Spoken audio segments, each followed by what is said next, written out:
विश्वास रखकर एक एक पल, एक एक घड़ी, एक एक समय, एक एक नक्षत्र का शिव महापुराण में वर्णन है।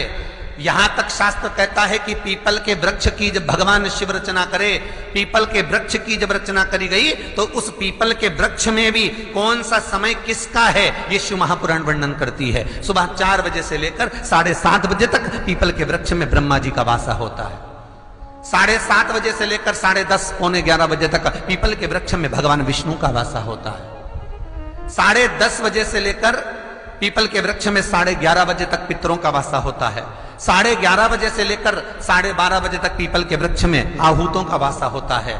12:30 बजे से लेकर शाम को 4 बजे तक पीपल के वृक्ष में वासुकों का वासा होता है।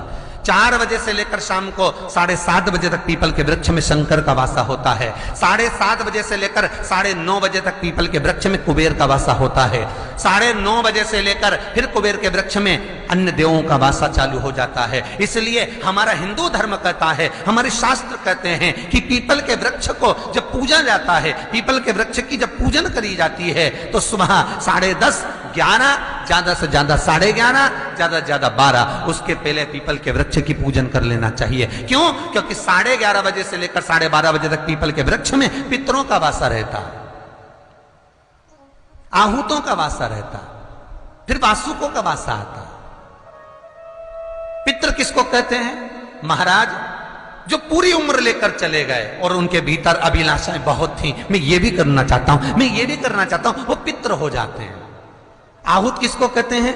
जिस माता के गर्भ में बच्चा जन्म ले और मर जाए, या 6 महीने का गर्भ धारण करने के बाद अवर्षण हो जाए, जीव पड़ने के बाद 6 महीने के बाद अगर बच्चा गर्भ में भी शांत हो जाता है, कुंवारी अवस्था में शांत हो जाता है, जिसका विवाह नहीं हुआ ऐसा बच्चा जब शांत हो जाता है, अधोगति में कोई मर जाता है, सुसाइड कर कर एक्सीडेंट में किसी भी रूप में मर जाता है तो वो आहूत कहलाता है।